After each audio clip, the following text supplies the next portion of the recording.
Hello and welcome to DCP Live episode number 314. Is it 314? Why am I? Yeah, it's 314. 314. Welcome, the Telesto edition where all hell is broken loose.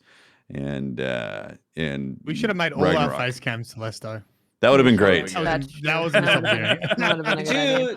Did any of you guys notice that Destiny Item Manager did this thing where anytime you'd go to move something in your inventory, it would turn into Telesto? Telesto. That was really bothering me. I was like, now I don't know what I'm dragging anymore.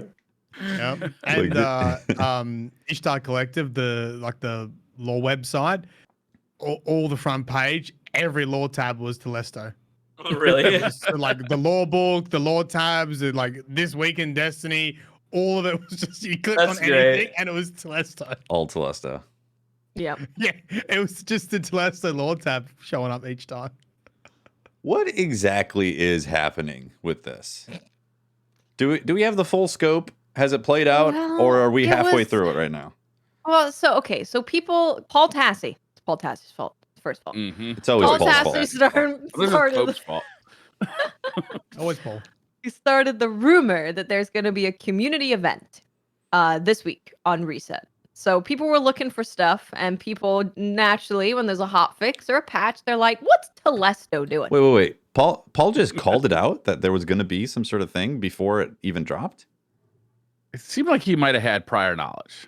Yeah, he talks as though he has somebody on the inside. I don't know. Oh, a little bird.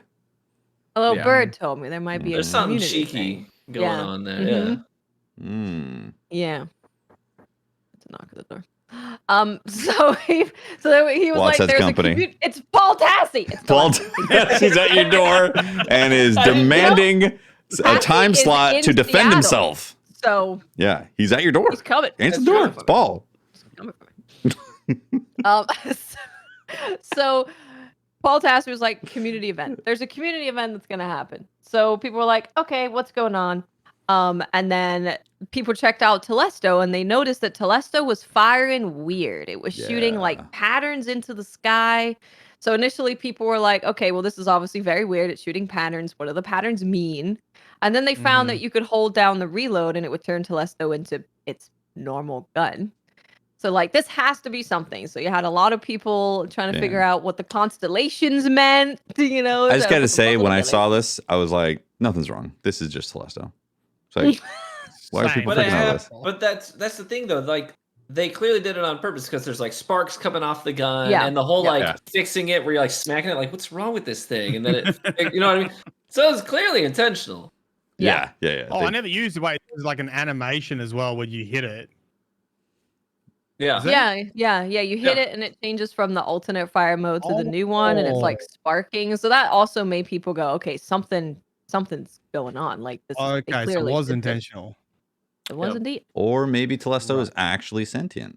That's possible too. It's possible. We should rule that out. Yeah, what happened after that? Nothing. And then honestly, nothing really happened. So what happened was on Twitter. So Telesto took over the Destiny the Game Twitter account. This is why if you follow Griffin, who runs that account on Twitter, he was like, I cannot change the Destiny the Game name or profile picture. We're going to be stuck with Festival Lost forever. It's going to ruin an event that's happening. Because they were Telesto changing pay everything. $8 to get verified? Don't you break it if you change it? The game is verified, Briar. I think they were kidding. It was verified before the blue, Briar. I think they might have been. But Twitter's doing funky stuff. All of a sudden, you lose your verification and then have to get Twitter blue back, and then you're done. That's a whole nother podcast episode right there. Yeah, I think it's possible that Telesto infiltrated Twitter and is now controlling Twitter. No, I think Telesto would do a better job. Yeah, it's possible too. But I think I would trust Telesto more. I would trust Telesto more. Yeah. Trust the constellation. They at least know something about code, okay, and like engineering. I'm sure. Yeah. So nothing really happened for impersonating Telesto, right? Can't impersonate someone. Yeah, if Telesto impersonated yeah, that's right. Interesting loophole. Yeah. I like it. So basically nothing happened. It took over Twitter, and then today they dropped an emblem code for a Telesto emblem, which looks really cool. It's a very cool looking emblem. And also worth noting, Telesto on day 2 today did also like change again. Instead of doing the constellations, instead it was shooting the balls and then they just bounce off of stuff. Mhm. And in the Crucible, it removed the delay. You know, normally you'd shoot Telesto and it sticks to him, and you're like, "Oh no, please don't!" And then it blows up and kills you. But now it just kills you straight up. It just kills you. Yeah. So, Like- I saw Lego LaFlash was very excited about Telesto today. shocking. Okay, so I guess that's the question then. This Do you feels think dangerous, do you think we've seen the end of it? Yeah, or is like tomorrow going to be a different effect of the gun? Is No, it it suddenly definitely good? seems like it's developing. Yeah, I I hope think so too. Well, Right? okay, Yeah, if when you see an Telesto's email, changed on day 2, like that seems like there's maybe more to it. okay, I hope so because Do you think it's gonna get generally, deleted? yeah, they end up deleting it completely. Generally, at the end of event, you get this email, and for participation, they're like, celebrate it with the purchasing of a shirt or something like that. So that's the only reason why I'm kind of like, oh, is this just a little blip? I mean, if it's a blip, cool, but it also No, goes there's to a show you, shirt. yeah, Yeah, there's a shirt. There's a That's- shirt and there's an emblem. that's what I'm saying. Like, Yeah. usually at the end of these events, there's a thing that commemorates it, and it's a shirt and an Yeah. emblem type of thing. So I don't know. I hope that we end up with some sort of crazy Telesto dungeon at the end that has more Telestos spewing out of it, and it's a giant I Telesto that think- you fight. There's got to be more to it because you have to know that. I mean, how many times have they done stuff like this before? And they know the community is going to obsess over it. They know that streamers are going to be doing 24-hour streams with Telesto everywhere, trying to figure out what's going on with it. And if all they're going to do is give you an emblem 2 days later, they know they're asking for trouble. Because people are going to Yeah. be. There were lots of tweets Right. already today where people were like, "Is that it?" That's what I said on stream. I was like, I assume, because I wasn't looking at Twitter because I was playing Ragnarok, but I was like, I assume there are people on Twitter that are upset because now we've got the emblem. They're like, here's an emblem. They're like, so that was it. Like, we thought it was going to be a community event, and it wasn't that. It was like a Twitter thing, and now like, Well, I guess that's it. Now that we have the emblem. So they clearly want you to experience an ARG out of this. Yeah. Like Telesto has become sentient and is controlling the company is like the thing that you're getting from this. And like maybe the fact that they're sending out an email with a code for an emblem already is part of the fact that Telesto has, overtaken Bungie. Telesto sent that email, Telesto is And this is the gun that has broken Destiny 2 multiple times over the years, right? Mhm. It's like over and over and over again, it has caused some kind of weird glitch that, in the blind well, it would let you clear those like little domes super fast, and it's done several things like that over the years. So this weapon in particular just seems ripe for this too. yeah. I doesn't make a huge amount of sense to me because I'm like, Telesto's already busted. They've already talked about how difficult the code is, and then now they're just like mucking around, like changing how it fights and stuff. I'm like, this is dangerous. Stop. Oh, you're making it worse. That's right. Like- You're playing with fire. yeah. Which is why I thought maybe they're gonna get rid of it. Maybe this is Telesto's last hurrah. Maybe they're gonna just give it all this funky stuff and then just boop it. Maybe Telesto gets out of the system and leaves, and they don't know where it went. Comes its own war mind, Yeah, it's out. In the One of world. the things I thought that would be really cool is if, Telesto, because there are multiple side quests in several different video games that do this exact thing. Like Borderlands has done this a couple of times, where you have a gun that it's becoming sentient and it wants a body, right? Yeah. And you put it in a robot, and then you have to fight that robot. That's a whole Borderlands quest line. If they did a spin on that, and like Telesto somehow gets the Guardian to put the gun into the Insurrection Prime body in the Elixir Quarter, and it, the Scourge of the Past raid boss, and then it takes control of the mech, like something like that would just. I Dude, would what if really next that. season the dungeon is Telesto? If you're fighting Telesto, You that have would to be great, take down actually. Telesto and what it's done because we're getting close to the end of the season. There's 3 weeks left? 4 weeks? And if We're this is a getting lead close. into next season, I'll be impressed. If this is a lead into like Rasputin and Exo Frame stuff and like Telesto, Transformer Telesto. I'll be very impressed. But that's me sucking some deep copium. Huffing the copium. I saw an interesting theory. So you know how they had that patch a while back where it was like, this is literally nothing. We're just testing some stuff. Oh, it's Telesto. Right. Yeah. So there was a theory. There was a theory that the random patch didn't do anything, but they were testing to see if they could hide things from the API so data miners couldn't find stuff. So they were theorizing that like this whole Telesto thing was to do with that. They put in the patch to see if they could hide what was going on with Telesto from data miners. That was one theory I saw. And that would mean there's nothing else. It's just a test. Would that be upsetting? Like if there was nothing else? If there was just like, what if all week the gun is just weird and it does weird stuff, and then next week the gun is back to normal? Would that be upsetting? I think it would be for a lot of people because it's been so long since we've had a community event. It's been a long time since we've had like a 0 hour or something like that. So finally something happened that was weird and suspicious in the game, and I think people would be disappointed that it was just like, I think he it'd took be a over bit Twitter, tone here's an deaf, Neville. right? Yeah, I would think so. They know how much we really want like a community event. Yeah. Yeah. Yeah. A lot of crazy people playing Destiny trying to crack puzzles. How many streamers did 24-hour streams just trying to figure out what the constellations mean? I don't know about people ask 24-hour ones. me about the law, and I'm like, bro, don't even worry. There's no law. No, there is a little There's bit no of law. lore on I'm like, Telesto? No, no, there is. The law's from remember the Taken King where Marasov shoots those like sparkly balls into the dreadnought? Yeah. Yeah. They're the harbingers. That like Telesto's like remnants of harbingers after that battle. Oh. Harbinger runoff. Yeah. Spillage. Yeah. Spillage. Yeah. There's meant to be one harbinger left, so maybe Telesto's going to be like the final sentient harbinger because they're meant to have sentience anyway, so it sort of matches. Really? Wow. Yeah, they're meant to be like living weapons, the harbingers. I had no idea. Actually, the lore was connected to it being kind of sentient. Yeah. Cool. I haven't read all my notes yet, but I might be doing a buy collab for our Twitter drama thing. Cool. Twitter drama. Nice. I want to get into that in a second. Give him a piece of your mind once and for all. Yeah. I live for Twitter drama. Yeah. But before we go into Twitter drama, so beer eating good. it actually could. The lore behind that actually could lead it to being something that we fight in the game, right? Oh well, yeah, we also have precedent with like people breaking out of the game, like Savathun and Idle and stuff like that. Like, there's law of breaking the fourth wall, Savathun and gets Bungie, Telesto, but in the real world. Yeah, but and then Bungie's canonically part of our like universe. Sorry, Destiny canonically is part of our universe. You know, like we're all in the same multiverse. So Telesto breaking out is within the canon, I guess, that they've Par set for the up. course. Sure. Yeah.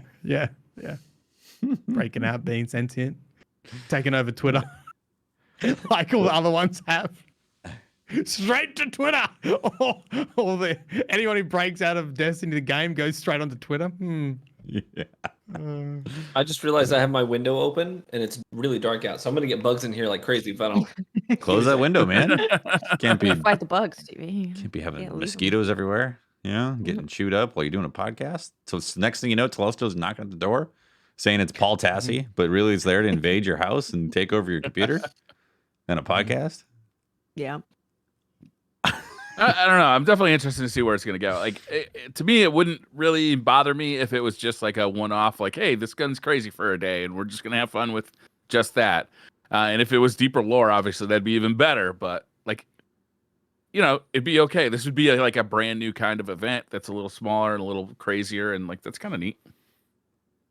Yeah, I hear wouldn't you. be bothered, but I think it would be a bit tone deaf to like do something like this and not have a bit more. After the event of Festival of the Lost, that was like, I don't know. It's after Festival of the Lost. It's after all the discourse on Twitter of like, no one's playing Trials. The game there's not like nothing to do. Or at the end of the season, right before a big expansion, so it would be I don't think it would be a good idea. If I was on the team, I definitely would be like, okay, we had this planned for a while, because obviously I'm sure you have this planned for a while. They have to make the emblem and stuff. Yeah. I'd be like, let's just do the changes to Telesto in the game and just like give out the emblem. Be like, oh, Telesto's weird. Telesto's handing out free emblems to everyone. I don't know. Yeah. But make yeah. sure that you give a disclaimer up front, like, hey, don't expect this isn't some like huge thing. There's no puzzle for you to go solve or anything. Just a fun thing with Telesto. Okay, I guess that's the question then. Has there been an official account, a verified account on Twitter that stated that there's no puzzle? Well, not that there's no puzzle really, but I don't remember what they said verbatim, but like DMG was like, "Oh, it's just a bug, guys. We're working on it. This isn't something we're working on it."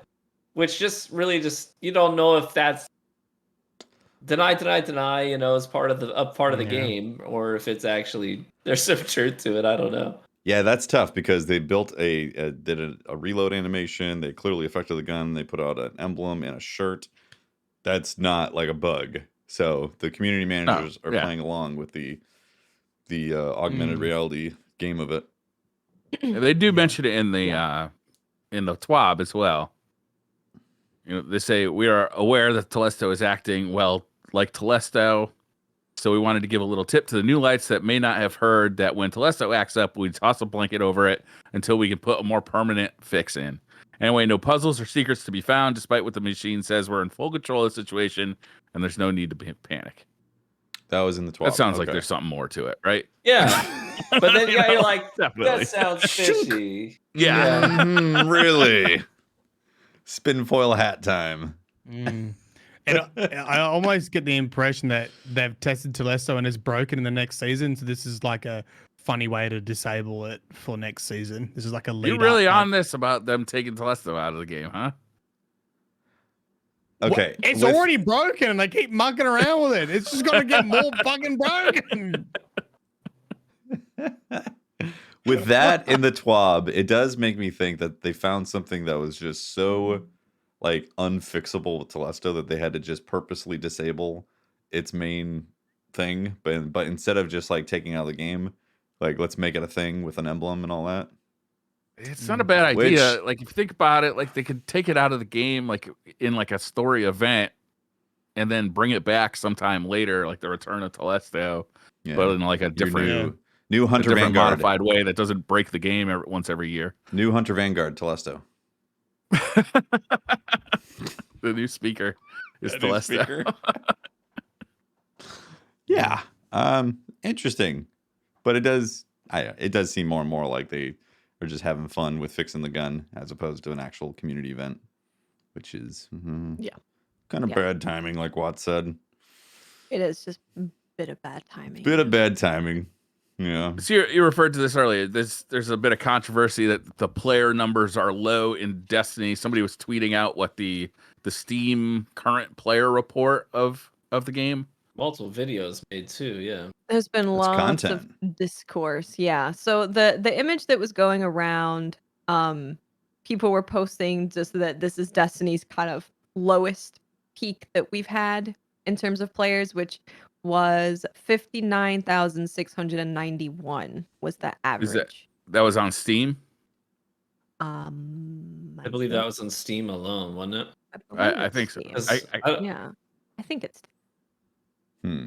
Plus, like, is there a way to know the player count on Xbox or PlayStation?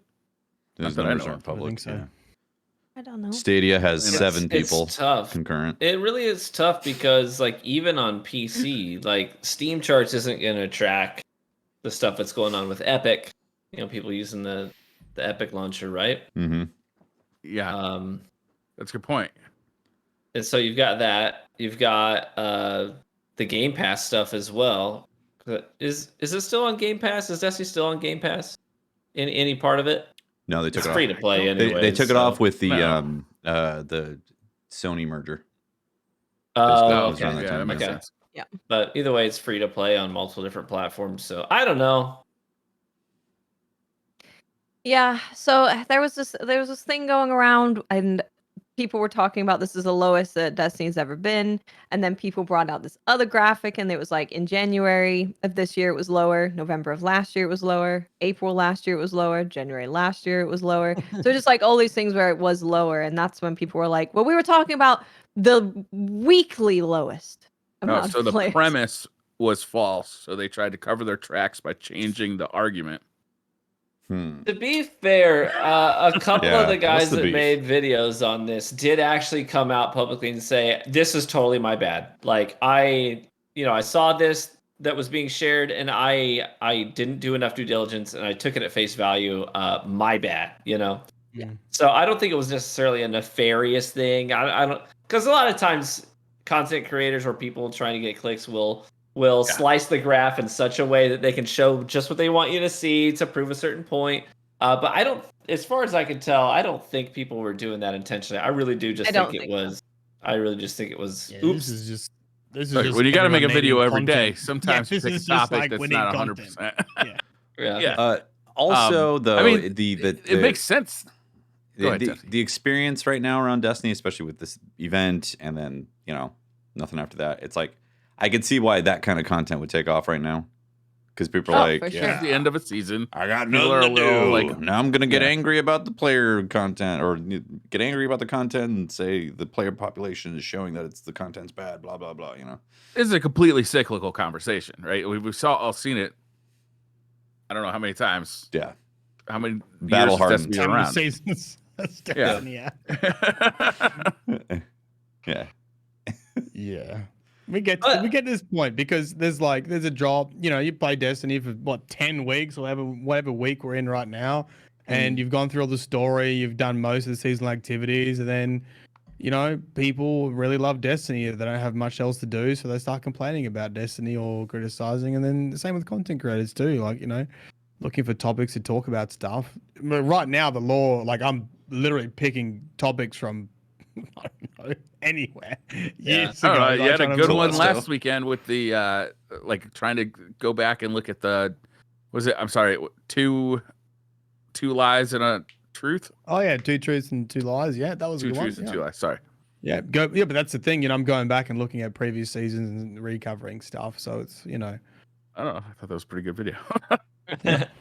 Yeah. I also, sorry, Watts. No, I was just gonna say that the numbers are obviously just not as many people playing Destiny right now as other times. Naturally. Yeah, but I also think it's. I don't want to just write that whole conversation off. I think people do have some pretty fair criticisms over the seasonal model and the repetition of it, and it seems really formulaic at this point. And I think people are just kind of tired. And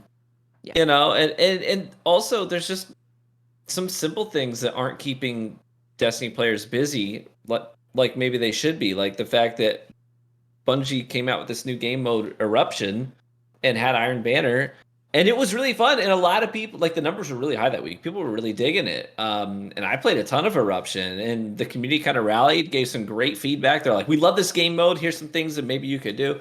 And then it was just gone, And so we're going to finally get another Iron Banner, before the season ends. But we had to wait so long to do that again. Yeah, when was the last time? I will say it feels really long. Only having 2 per season feels just like it feels like a bit of a waste when they do hit a jackpot of a game mode, where we're all really stoked and having a good time. And it's like, you get to play it twice in 3 months.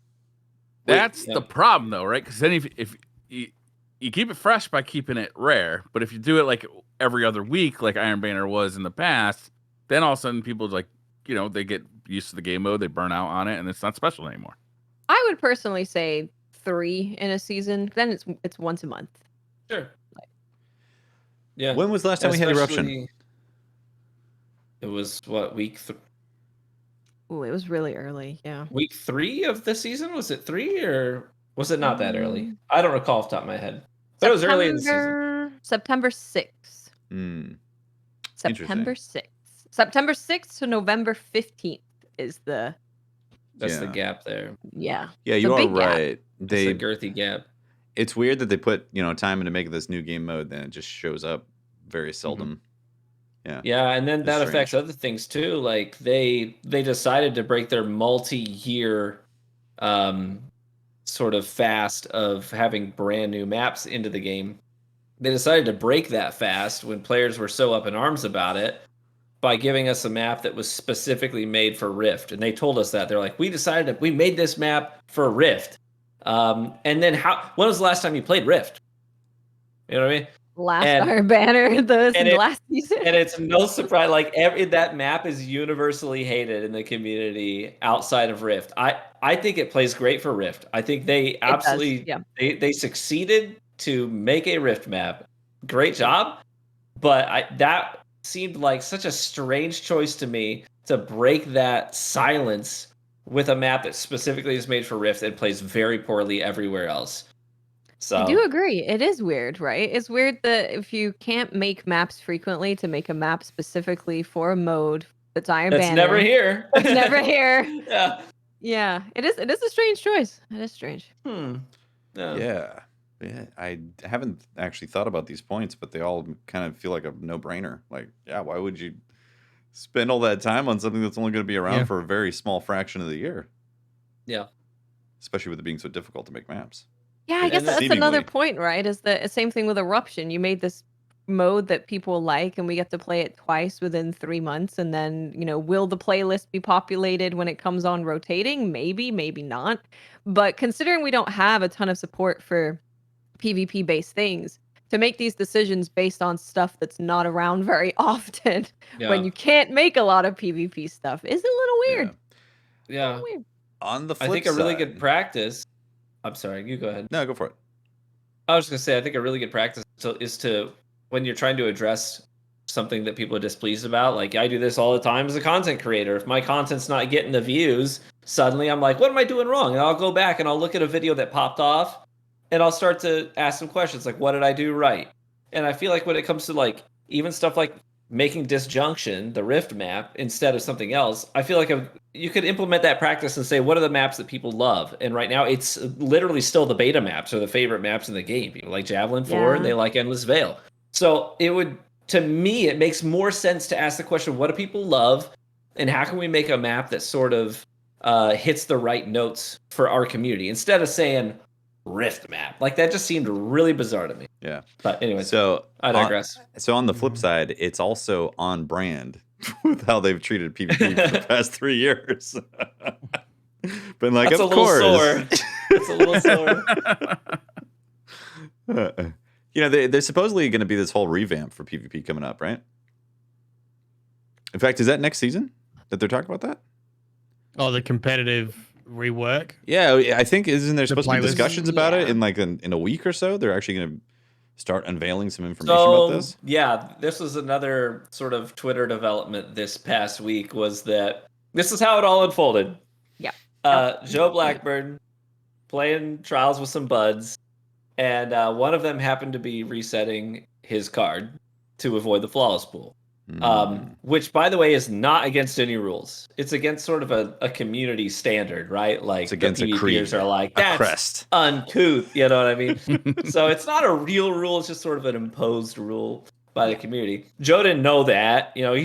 He's playing with, he asked clanmates if they wanted to play, and they hopped in some games. Well, anyways, turned to a big Twitter thing. People are like naming and shaming. Even the game director is playing with card resetters, and I just posted a video where I was like, listen, guys, I do not think this is a big deal. Like, this is kind of missing the point, I think. But I think it's turning into a witch hunt, and it doesn't have nearly as much of the gotcha power as you think it does. And then Joe actually responded to my video with this thread where he says, hey, I'm not used to being in the spotlight, but let me just give some explanation to what happened. He kind of told the story. It wasn't anything nefarious. They didn't even go flawless, so it didn't matter. But then the last thing he did was he said, we definitely have room to improve the competitive side of PvP. We have plans, and we're going to share those plans with you before the season is up, or before the end of the month. So that was like the first time that we heard anything about it, so now that's got people kind of excited to hear what that's about. Yeah, he specifically said more info on the competitive PvP updates that we have planned coming later this month. So I know, I figured it out what they're going to do. They're going to start with And a verified unbroken badge for $8 a month for PvP. Ooh, What do you sign think? me up. Does that make you excited, TV? What if I $8 already have the spent. unbroken badge? Do I? That's Does it the say old one. official? That one's going away. Yeah, but that one's going away. at a certain point, it's going to show unbroken verified and unbroken at the same time. But then eventually that one goes away, and then it's unbroken verified. So, yeah. This is brilliant. I mean, I don't even get on what more broken. could you want for PvP? That sounds like a $45 billion idea to me, Chad. I'm sorry for the low-hanging fruit. Yeah. I don't know about these competitive PvP updates. Like so for me, when I read what Joe said, it made me go, they're probably not doing as much as a lot of us thought they were gonna do. Because he didn't use words like the competitive revamp, the competitive playlist remake, like a redo or a relaunch. It was Changing updates. the director bubbles around, shifting those around. That level. I think I wouldn't be surprised if it's something like you go to Shaxx and he has his normal level up stuff. If there's also another thing that you level up through competitive and like actually winning. So that it's kind of like a battle pass, but you don't pay for it. You're kind of just leveling up as you win. So if you win a lot and you get into a high rank, you can get some of the stuff from there. But I don't know how exciting that stuff would be. Just anything right there, I think would help considerably. Anything would help, for absolutely. getting people in there. But also, I joked about the director, but like they really do need to change that so it's not confusing for new people. Because Destiny veterans, it's like, oh yeah, you can go to this little bubble over here, and that's your stuff you want to get into. But like, it's confusing for new people. Like when they have Iron Banner and freelance is just this tiny bubble off to the side. Oh yeah. Things like that need to change. But I don't have any expectations that are grand from whatever quote unquote revamp just because of past history. But I'd love to be surprised. Yeah. I think, you said anything would be an improvement. I'm not actually sure that the Destiny community would see it that way. I think that with this amount of time in between, like the last time we had meaningful competitive PvP experiences, I feel like, and I'm not talking for me personally, but talking for the PvP community, I feel like the level of grace and forgiveness that they're willing to dish out has sort of depleted. And we saw this when they finally broke the silence, like we talked about with this map Disjunction. And you say anything is an improvement. No, it actually led to people quitting out of more matches because they're like, it is so bad that I'm not even willing to play on this map. So it was even a step back. So I would be afraid of them bringing what they would call a competitive overhaul or update and missing the mark. I would be afraid of what that would mean for the Destiny PvP community because I think they might be all out of grace, patience, forgiveness. You know what I mean? For sure. Yeah. For me personally, I said in chat that pretty much every decision and change that they've made for PvP, I have been confused by and disagreed with the direction that they're going. So that makes me a little nervous that I'm like, I don't know what your goal is. I don't know what you're trying to achieve. You seem to just be like throwing stuff and seeing what happens. And the big one, the quitter penalty for regular casual PvP is really weird. But maybe they're trying to reshape the ecosystem or whatever, like the feeling that people get when they play regular like Control.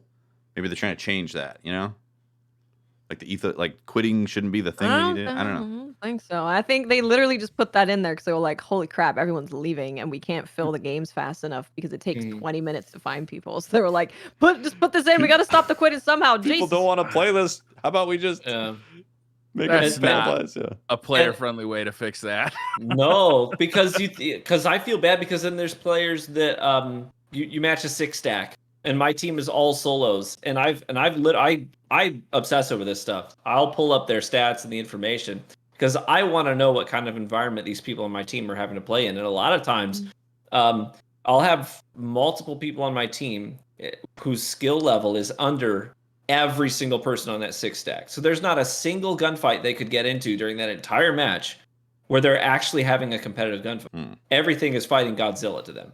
So I worry about that, and that quitter penalty makes that even worse because now they're like, I just have to sit here and take a beating if I want to keep playing Control, or they're going to quit out and they're going to turn the game off. And neither of those things are good. Both you can choose behind door number 1 and door number 2. Both of them suck. Good luck. Door number 3, Gambit. All 3 of them suck. Door Good number luck. 4, change characters. The door number 4 is play strikes. You can get around the penalty if you change characters. Oh, but then really? You're probably not playing the character you want to play. Yeah. I don't know which is older, the Crucible maps or the strikes. Both? About the same almost. I mean, there's Just been a about. new Crucible map in the last year. Has there been a new strike in the last year? Yeah, last In year. the last right? year? Yeah, because we got the Witch Queen. Oh, right, yeah. It was 2. Do you play it? I'm really. How much do you play these days, Brian? Out of I curiosity. play mostly at the beginning of season to see the story, Yeah. and then I move off of it pretty quick after that. So you miss most of the story then if you just play at the beginning. Because it's Yeah, sort of just, a slow trickle. Story stuff. It was like, what, 6 weeks? This time around, yeah. Oh, so you log in every Tuesday, kind of see what the new story is, and get that little bit of dialogue and go? Collect your treasure. Lore. Craft every weapon. I'll craft it later. No. He goes, The thing that I've said a lot. Oh, I don't need this. I'll craft one later. yeah. Oh, man, I would really like them to give us data of the player numbers in Control post skill-based matchmaking. Yeah. Because if the changes they've made have not made more people be in Control playing frequently, then I don't know what it's Time to really reverse achieving. it. Yeah. Yeah, I They're agree. trying to kill it. It's Telesto trying to kill PvP in the game. Unbelievable. How could you, Telesto? Yeah. I've said it before. I just feel like matchmaking is something that needs to come after you have a foundation of content, because it's not reliable to change how matchmaking is working because you've got a very poor population. So you need to get people in there with new maps, new guns, new things to chase. Everything is And old. then- Everything is ancient in the Crucible. It's the game modes are ancient. The maps are ancient, and yeah, they come out with new weapons, but they feel and look the same as weapons from 5 years ago. So, like, yeah, you throw a new name on it and throw some new perks on it, but I mean, fundamentally, it feels like shooting a gun that I was playing with 5 years ago. Everything feels old. Well, I've got good news for you, Briar. They brought this brand new game mode called Eruption. It's really fun, and you can play it 6 times a year. It's exclusive. Yeah. Except if there's a new Iron Banner mode next season that we hate, that we'll never That's play it. Eruption ever. New Iron Banner mode called Quitter's Penalty. That's what caught my attention with like Call of Duty Modern Warfare. I saw like an update or whatever. It's like all these game modes. Oh, the gun game, and I was like, oh my god, this is what it's like to have a PvP Choices game and- that yeah. like updates it with different game modes. Not that I like them all, but it's just like, different game mode, different objective. Okay, I'll give that a shot. Yeah, well, they also have just an insane player base that just gets super ravenous and wants to try everything, and then it's super hot for like a couple months, and then filters down. Destiny, it's 7 years at this point, right? 6-7 years. It's So, a bit of a dinosaur in that regard. yeah, It doesn't go anywhere fast, but it just keeps going. yeah, Yeah. yeah. I'm on board. Like, I can't wait to see where it goes. I can't wait for the new expansion, but I'm not into like just grinding it like I used to be because the rewards are much the same. Yeah, it's true. TV, how did you feel about Festival of Lost? I was curious about that.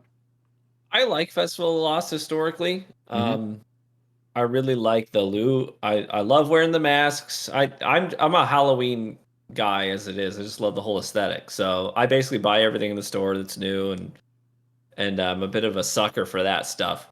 But I don't think Big there was butt, enough. yeah. I don't think there was enough, and I don't mind the lost sectors. I think they're kind of fun. But yeah, there's just really not a lot there in terms of substance. I think that they did do a good job updating the perk pools and some of the weapons. Obviously, getting kill clip on the Braytech Werewolf, getting brand new perk pool on the Jurassic Green. I'm a big fan of that gun. So I did go chasing some new stuff and got some new stuff that I've used a lot and really enjoyed. So it's not like it was a complete failure for me, but I did not get the title because I don't know.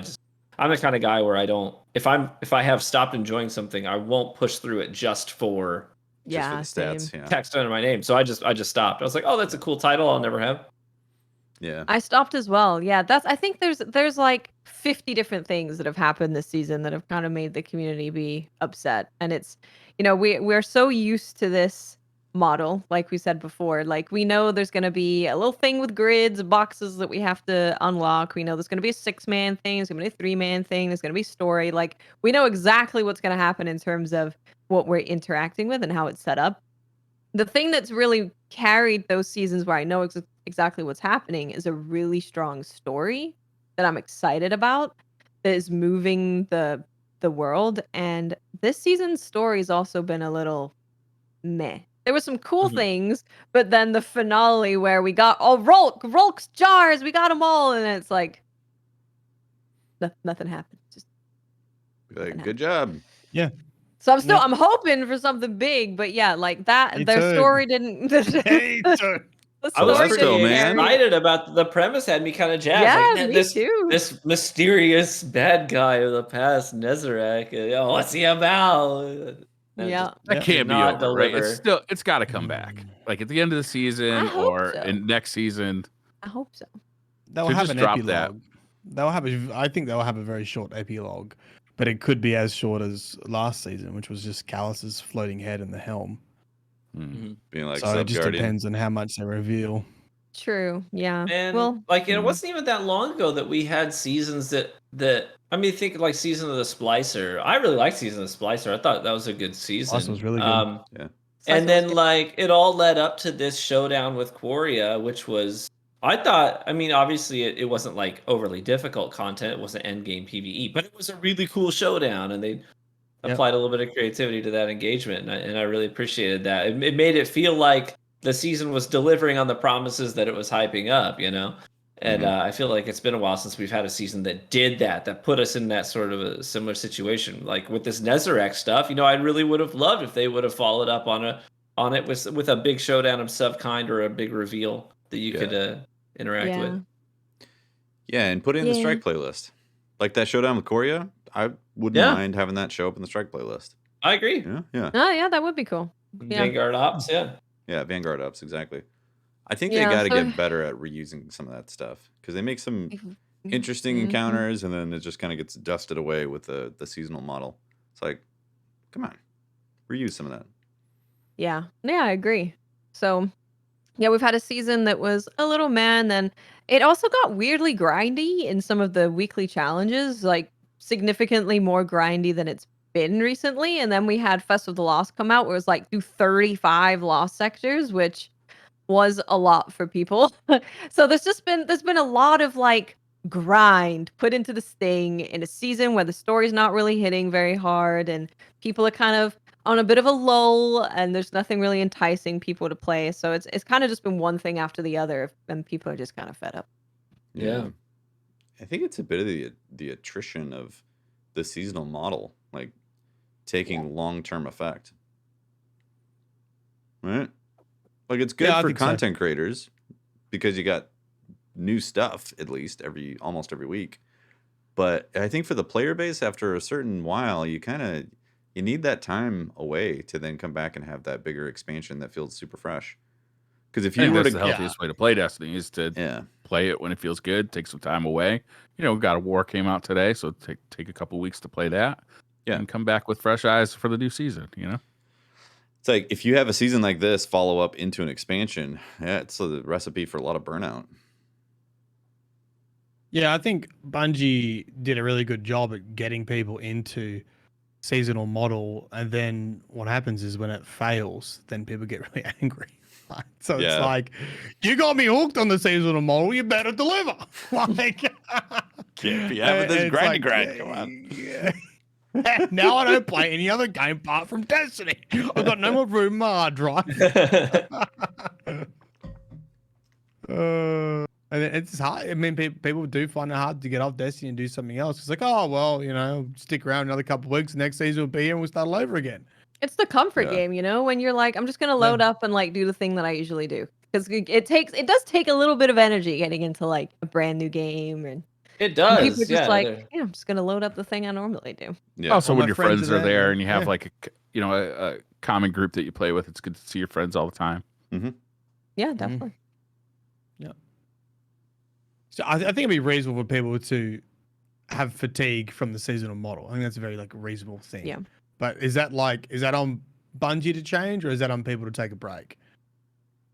It's a bit of both. I mean, really. does if Bungie want wants us to people play every yeah, day? Do they want us to play Yeah. 365 days a year for 10 years at a time? Then it's on Bungie. Yeah, exactly. It's it depends. That's true, and yeah.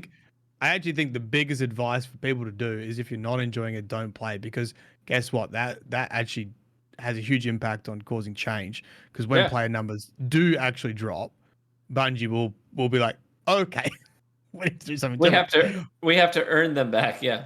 Yeah. Whereas if you just keep doing stuff that you don't enjoy, they'll look at numbers and like, well, there's no point in changing. It Like, works. they're doing it. Like, who cares? Yeah. Well, I think that's kind of the thing, is that there's a bit of a culture around Destiny where it's like you just grin and take the content regardless, Yeah. regardless of the Yeah. quality of the events. Like this Yeah. Festival Lost, yeah, like, okay, I like the idea of Halloween also, but when it's like go do a bunch of Lost sectors again and again and again, I'm like, I'm gonna do a couple and that's it. I don't want to grind that. Like I don't find that fun right now.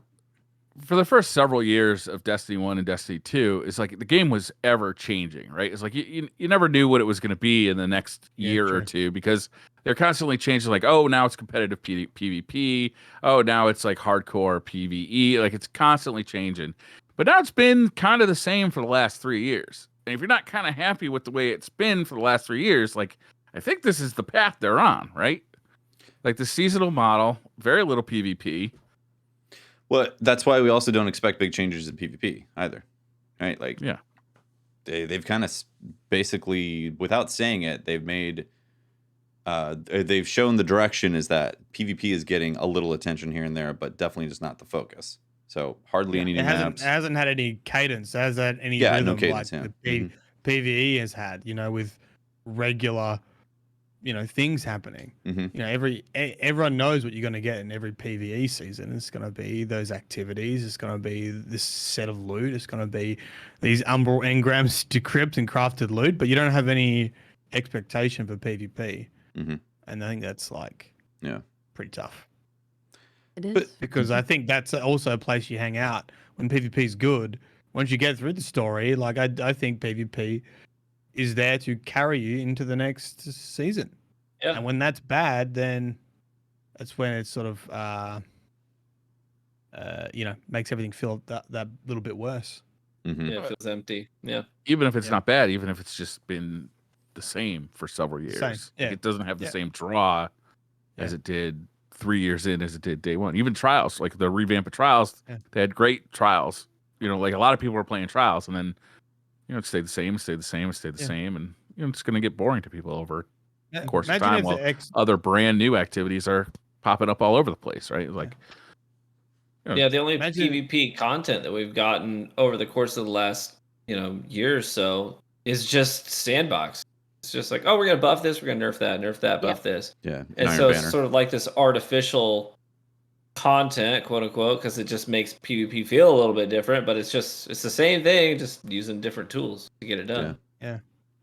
Imagine if the expectation each season was there would be something significant in PvP, whether it's a map or a loot pool weapon or a game mode. Imagine different feeling. Like that used to be the expectation. It's like a new map, a new strike, that kind of stuff was the expectation. Yeah. We don't know anymore. Yeah. We don't have one outside of Sandbox. Well, we'll get some information soon. I think it's because there used to be competitive, and then Trials came back, and then Iron Banner was here and there, and they didn't fill the void of the competitive side with the casual side, and I think that's part of the issue. There's no like, here's what you can grind towards on a competitive side, like a battle pass or something like that, or I guess we talked about it already, but like a battle pass type of thing. Some sort of direction right there. So that feels like a void in the PvP side of things. And I mean, And I don't that play. and Yeah, I don't play PvP anymore because I don't find it fun. But like, I think the game's healthier, considerably healthier when people are happy playing PvP. no doubt. Yeah. And another part of it is that the only like end game PvP activity there is right now is Trials of Osiris. And I think Mhm. this is probably the weakest season we have ever had in terms of Trials loot in the history of Trials of Osiris. Wow. Since Trials of Osiris came Really? back to Destiny 2. Because Wow. you know, we had Trials of the Nine, then Trials went away for a long time, then they brought back Trials of Osiris. And since then, I mean, we had banger loot in Trials, some of the best Yeah. PvP guns in the history. I mean, the shotgun, Astral Horizon, we had Shire's Wrath, you had the Igneous Hammer meta. It's just an absolute banger loot there. Yeah, Adept Eye of Soul, stuff people that even today are still using in the Crucible. But this season is so weak. Mhm. Like nobody wants to go farm a bow. Like bow usage rates in PvP are astronomically low. So, and the only ones that are being used are exotics like Lemon Arc and Wish Ender because you can wall hack with it. But nobody's out there farming a Whistler's Whim. You know what I mean? There's just not a lot. And the But- Slug Shoddy, when you compare it to something like Heritage, which is got a banger perk pool as well and is soon to be craftable, no one's going to be farming the Inquisitor. So if they keep delivering high quality loot, there's like a limit, right? Like at a certain point, they've filled all the slots, and it's like, well, why go after the same thing they already got? Because this is basically that same gun, right? So Yes and no. yeah, They introduce new weapon types like glaives. So you put in a Trials glaive, Ooh, yeah. and That'll that'll be get me in something there. people will Yeah. that'll get people in there. Kinetic. So Kinetic Trials Glaze. yeah, and then you also you follow the trends like because they're constantly bringing new perks into the game. I'd say that's one of the things that they do really well. Actually, is every season these new perks that really change the way that you play the game and build craft. And you lean into that too with your Trials loot. But there's definitely ways that, because I mean, I understand what you're saying. Like if you're constantly putting an S tier gun in Trials, like eventually power creep kicks in. That's not a sustainable type. But you just ride the wave in the way that Destiny is changing. yeah, that's fair. Yeah. Yeah, I mean, PvP. Woo! I enjoy Destiny's PvP. It's just like, man, the decisions that have been made consistently, every decision that's been made for a little bit now, I've been like, I don't know who we're really making this for or what your end goal is trying to be. And I would really love some focus on just like regular Crucible. Because, we had the Trials rework. We've got a bunch of work that's being put into competitive PvP coming up. I would love to see some love for just like the PvP people will be playing 9 times out of 10 during a season. But there's not much that happens outside of like the vendor refresh, which is really all that they've done for it. Maybe they're scared to change it because like they change things and people go, "This is terrible." Well, all they've added is SBMM for the regular playlist and a quitter penalty. Quitter penalty, yeah. Technically, that's a change. Yeah, it's a change. They want to get people to stay in there, finish your games. Content. We gave you content. How can you have your pudding if you don't eat your meat? You got to stay in there. Yeah. Was there anything else in the TWAB that we should talk about this week? I think it was the light. Iron Banner's coming, what, next week? Yeah. Okay. Iron Banner next week. That was basically it in the TWAB. It was just like, Iron Banner's coming. Telesto's crazy. Cauldron's going to be the Trials map, right? Which is disappointing, actually. Just because Anomaly hadn't been the map for like, what, 2 years or something crazy? So I know people... It's been a while. So I know people may not love Anomaly, but man, it really has been a long time. And you can't even... polarizing map, right? Anomaly? You can't play Anomaly in Control anymore. Well, you can't play Cauldron either.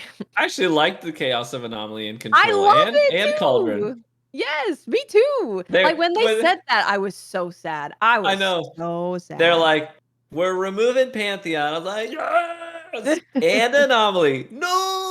And Cauldron, please stop. Yeah, I know people were like, oh, it doesn't play as well in Control, but we have these big maps, and our new map is a big map, and it was nice to have something a little crazy to mix it up. The map rotation this season, I think, is the worst we have ever had in Destiny 2. It sucks. And it's not that they're all bad maps. I mean, some of them are, but it's not that they're all bad maps. It's just that they're all big range maps. And so it's just pulse scout rifles, stuff like that. They're all because big range, weighted to come up more. So they took all those like fun chaotic maps out and vaulted other ones that people liked, like Retribution, Solitude, Meltdown, that had some great close quarters engagement spaces. And now they're like, your whole rotation is gonna be Vostok, Eternity, Disjunction. By the way, the map that we're gonna bring back Cathedral of Dust, which again, they're like you said, there are so many times they do stuff where I'm like, I don't get it, because you just gave us so many big range maps, and you decided the one that you wanted to bring back from D1 wasn't gonna be a fan favorite. It was gonna be an obscure map that's enormous. Like, I don't dislike the map, but you could have won yourself some serious favor with the PvP community if you had brought back Firebase Delphi, Asylum, something like that. So I don't know, but right now it's just like some of these maps, when you respawn, you have to run a marathon to get back in the fight, and then you immediately die to heavy, and then you go back to the spawn point and you have to run another marathon. It's exhausting. Yeah, I agree. And I'm also just like not a huge fan of, if you can't consistently produce new maps, just taking maps out and then weighting certain maps heavier. So it makes your community feel like they're playing on 5 maps when you have 23. The Disney VHS model of maps. And then don't you dare quit. Otherwise you don't get any more. Yeah, it's what I'm saying. Like, the decision just doesn't make any sense to me. I get wanting to play new maps when they come out and let players, experience those new maps, but we don't need to experience it for 9 months of a new map coming. And those maps they took out, I liked. Gambler's Ruin, I liked. That's another small map that was chaotic. Ruin. I love Gambler's Ruin. Man. That's one of my favorites. Yeah, I love Gambler's Ruin. And besides people on PlayStation didn't get it for very long at all. Because it was a PlayStation exclusive map. That's right, it was, wasn't it? Yeah. So it is unfortunate. There were a couple other small notes in the TWAB I think are worth talking about. Daylight savings for the rest of the world. The United States does this weird thing called daylight savings where we change the clocks every. It's not just American. Right, but we do in here. True. So, yeah, reset is at a different time. Also, they're reminding Bob and Phil to save their Stadia characters. Both of you guys, save your Stadia characters. Or you're gonna Both of you. Yeah, don't forget. Stadia, cross-save. That's about it. That's it. That's it. Let's see. We went through Telesto, Twitter drama. PvP is, at a crossroads. Crossroads. The make or break season next season. It's make or break for PvP. They could bring back Crossroads. That'd be okay. I would love playing that map again. That map was PvP. Of course, weird. it would get weighted to the bottom, so you'd constantly want to try to play that map, and you'd never play it because they'd be like, "Nah, you're not playing it." Thought that map looked really cool, but I thought it was hot garbage. I'm not gonna lie, I did not like that. It played poorly, yeah. Actually, all the more reason why it would come back. That's right. That will be the one that comes back. Chance. True. Yeah. You're like, it's kind of close. I don't remember that one. What map was Crossroads? So it had teleporters and man cannon. Yeah. Oh, teleporters would take you to a separate island, and then it had a man cannon that would launch you back. Yeah. I thought that was a fun map. It was fun for like dumb stuff. Yeah, I bet you did. I did. Yeah, you're right. You would have won that bet. You guys want to do Twitter questions? Might as well. Yeah. WAK says a friend messaged me yesterday. He'd finally listened to your show after I bugged him about you guys for months. His message read, 1/3 of the episode was about weird toilet that had no sink. Who hurt you? I've not replied yet. Well, maybe that's a good episode to get started on because it sets your expectations for sets your what expectations. This is. Yeah. Yeah. Exactly. What percentage of the show do you think is Destiny related? This is high. 70%. Today was like all Destiny. We didn't even do our Ragnarok talk. We didn't even do our Ragnarok. Oh yeah, Ragnarok. You want to do that now? Yeah. Let's talk Tell Tell about your some friend to Ragnarok. listen to this part of the podcast. We have a Give whole him a nother time. podcast just for other stuff, but we're going to talk about it now. Yeah, other stuff. I played on PS4 and PS5. Yeah, you got a Yeah. PS5. I've How heard did the that happen? PS4 experience difference? is fantastic, I want to know what the actually. difference is like. Well, yeah, PS5 story goes like this because I didn't have a PS5 and it's still quite hard to get hold of in Australia. And then I saw they were putting out Ragnarok bundles, and I was like, oh, maybe I can like snag a bundle, like just copium. Like I'm sure I can snag a bundle. One You know, have question: a does the white controller of the PS5 worry you any with your unwashed hands?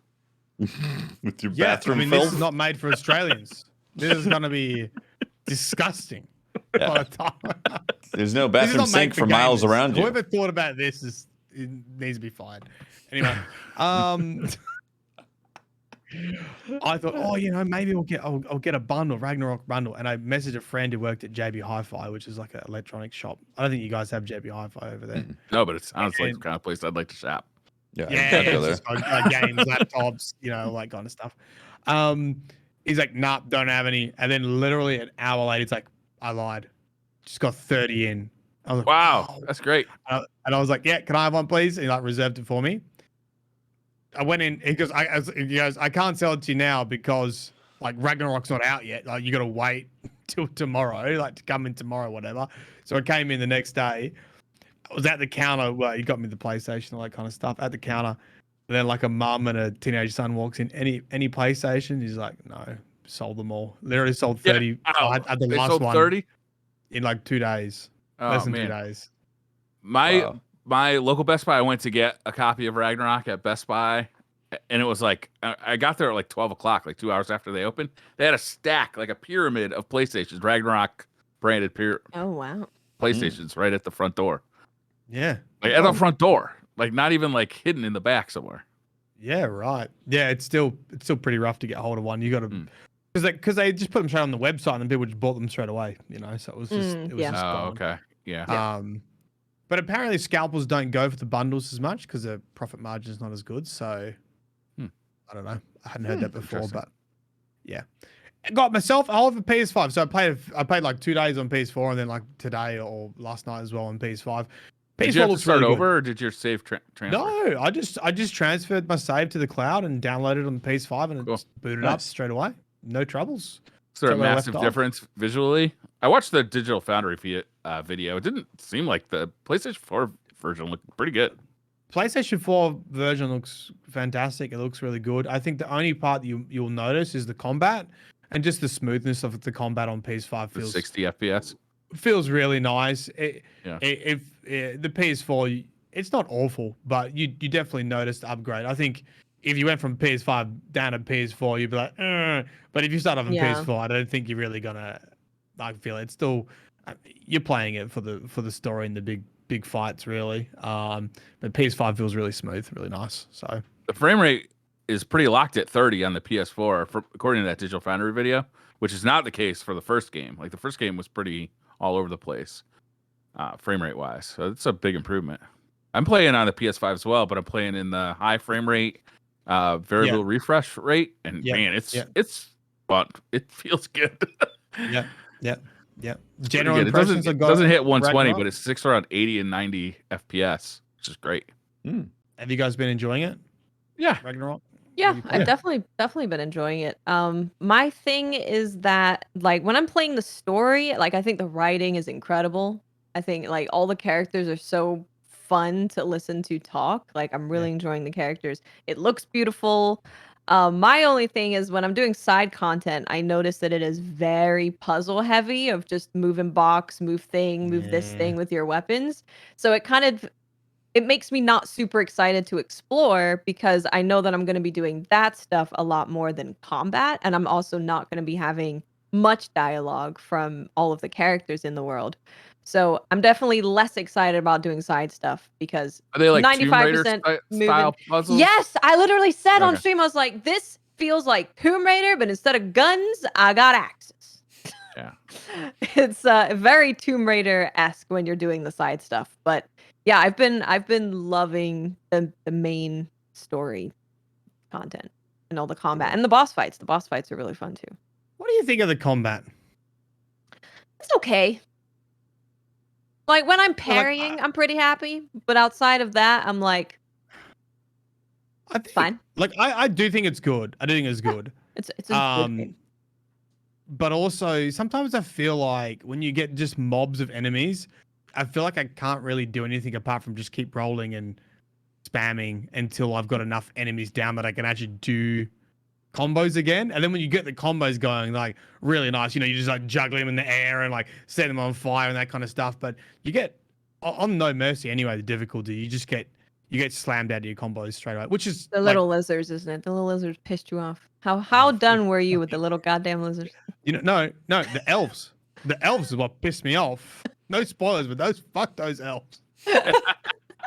There were so many parts. I was like, oh my god, I'm getting tricked real bad. I haven't gotten as far as you guys, but in the first game, I definitely remember that the combat felt better when I was facing like one big enemy, like boss fight kind of stuff. Yeah. Like that's where the combat felt good. 100%. Yeah. A bunch of you know, with the camera being as close zoomed in too, it's hard to kind of parse the battlefield when you got like people all over the place. Yeah. And like I get it, because you can essentially infinitely juggle someone in the air. If you can knock them up, your base you can keep juggling them until they're dead, which feels really cool, but also is probably too overpowered. So it's like, yeah, I'm slowly getting used to different strategies to deal with like mobs and making it feel a little bit better, I guess. How you deal with that. Gotta say, I liked young boy, like kid boy, but teenage boy, not my favorite character in the world. Oh, really? No. I think I liked him more. I think I like him better as a... I like him more than Kratos. Listen, Kratos is just like, that's Kratos' person. Have you watched like a lore video on like all of Kratos' timeline from like 9 different games, including... Oh man, he's been through the ringer, that guy. Yeah. He should not be a parent. We always joke because I didn't realize it's like his second wife. It's like his second family. He already murdered his first family. So we're like, oh, he's very... He literally wears the ashes of his first family on his body. That's why he's white. Yeah, exactly. Yeah. Pretty hardcore.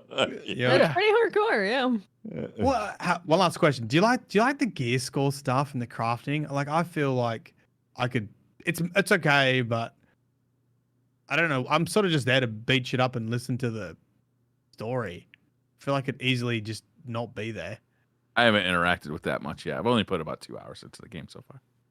I think I might prefer if it's just finding armor and upgrades for your axe in the world. I agree. Rather than Is it like a looter worth of gear, or is it? No, you don't get a ton of stuff. It's just you have to upgrade your axe, and you add things to the axe, and then you can upgrade your armor, and You basically got to more or find less than the first game. Do you think? I think it's the same. Is it the same system? What is there? Yeah. I haven't. It's been a while since I played the first one, but yeah, you just got to collect a bunch of resources to upgrade gear, which I would almost prefer just having to explore and do a side quest to get better gear rather than, essentially having to invest all these resources into like a chest piece, and then you go find like a better chest piece like in the next mission anyway. You're like, oh, okay. It's a good game. Like, I think if you play God of War, you can expect a very solid game. It's very cinematic. Like, the story parts are really cool. The set pieces are very cool.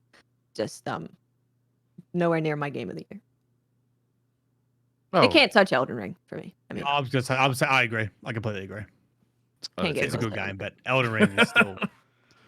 Well, Elden Ring is like a game that comes around every decade, right? Whereas God of War is a really good story-written cinematic game. You've seen it before, yeah. Yes, saw it 3 years ago. God of War 1. Yeah, pretty much.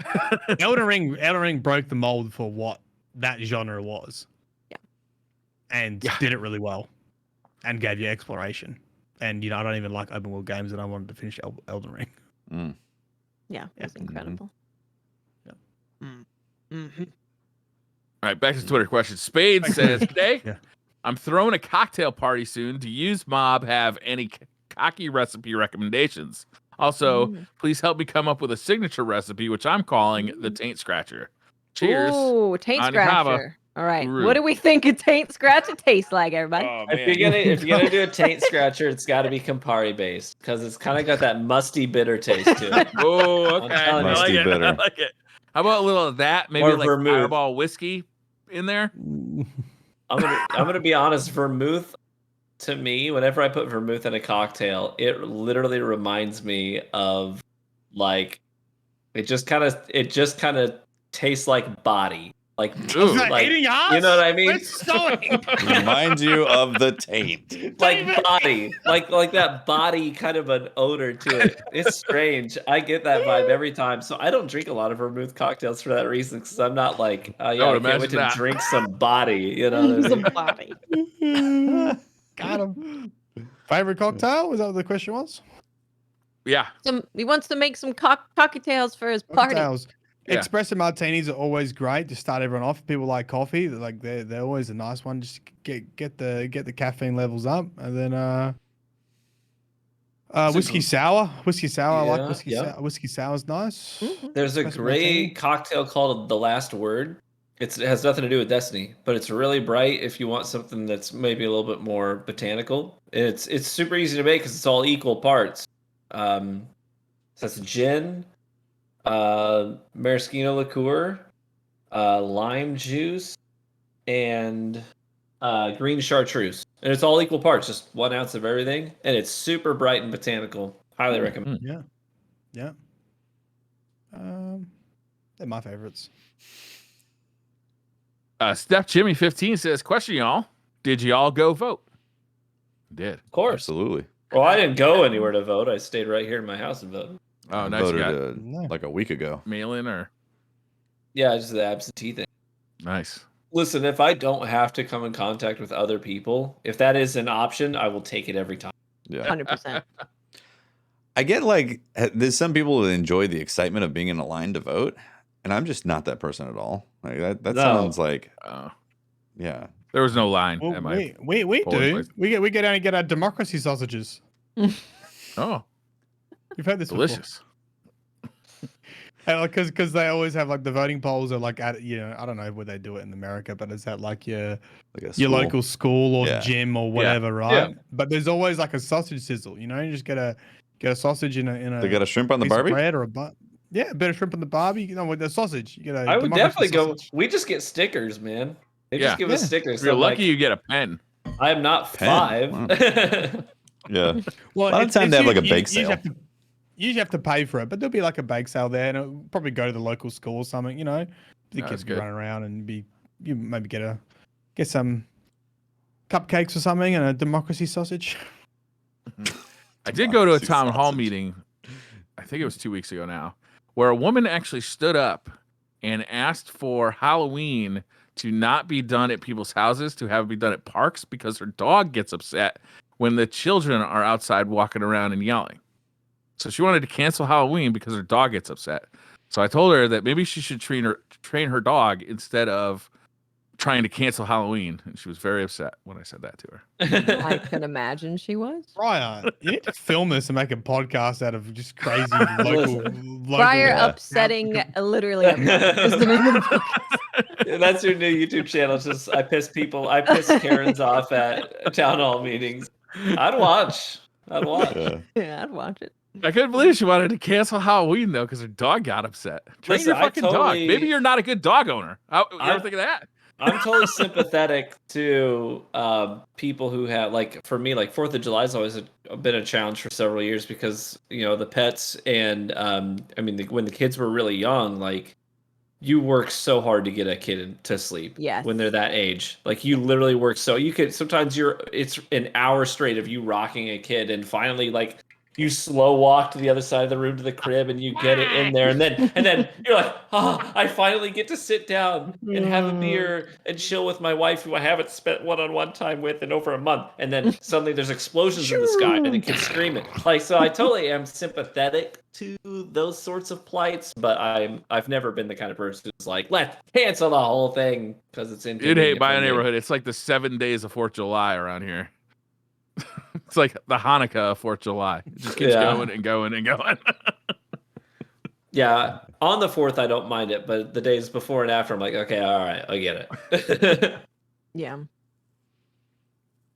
Hey, Blaze says, do any of you ever get recognized by random people in real life? Are you ever scared that someone with ill intentions will recognize you? I know that being content creators means that you have to maintain some anonymity, but I'm sure it's difficult in today's social climate. Yes and yes. It happened one time it happened twice actually at a baseball game. There was a guy serving lemonade, and he was like, I know you. He was really nice. He was great. And then there was another person. Did you give him a credit card with your name on it to pay? No, I don't think so. No? You give him cash? I don't think so. I think so. And Briar's thought about this. Another It's come up. another person just who was walking around the stadium recognized, but that most people are absolutely like wonderful, great people. But of course you do worry about like, what if someone is delivering packages to your house and they recognize you and maybe they're on their final straw of being kept down by the man, and they're like, I know where you live, I know your name, I know where you live, I know your family's name, I know everything. Yeah. That's always concerning for me. It's mostly people like delivering stuff to the house, especially if it's like, you're getting DoorDash or something, because they're just like, they're not even delivery people, right? It's what people are doing on the side, or they're doing multiple of that for a full-time job. So yeah, it's definitely a concern. Yeah, we have boundaries. I mean, because it actually used to happen more back when D1 was a big craze. It would happen more to me then than it does now, but I don't really tend to. Like, even when I go out, a lot of times I go to places that aren't super busy. I'm a very social person with people that I know, but outside of that, I kind of am not. Like, I'm a bit of a homebody outside of that. And even my hobbies are very like solitude driven. Like, go out at 5 a.m. on a lake in my kayak and not see another human being. That's what I love to do. So, but I haven't. I had a one lake time bacon wake. Yeah, get a fresh, like a whole thermos of coffee. Take my dog with me. He just lays on the front of the kayak, and I usually do like a morning swim with him in the lakes. I love it, absolutely love it. But anyways, that's neither here nor there. That's great.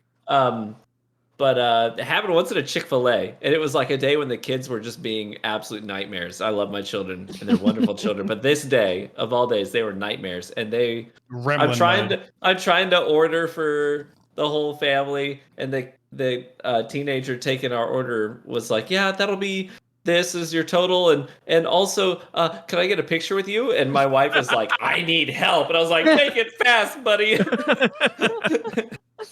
But with you talk about packages being delivered, like we don't answer the door. Like I have got a microphone, and I can see them, and I will talk to them. Yeah, you could just leave it, even with DoorDash. You could just leave it on the front step. Thank you very much.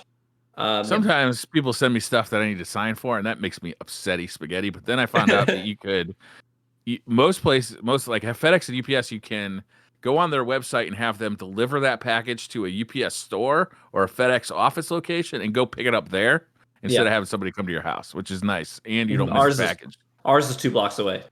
Nice. Perfect. Super easy. Nice. I had the opposite of being recognized. I had a relatively young like Muay Thai instructor, and he had like a hunter tattoo on his forearm, like a Destiny hunter tattoo. And I was like Destiny? He's like, oh yeah, he's playing a bit of Destiny. And I was like, oh yeah. You read the law? And he's like, yeah, my name is Bife. It's my favorite. Yeah, he said my name is Bife, and I was like, that's great. Oh, that's amazing.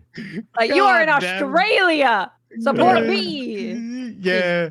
Oh man, most of my audience is US, so I don't really get it. I've had it a couple of times at the shops and that, but I've had a few actually around here where I'm at in Sacramento.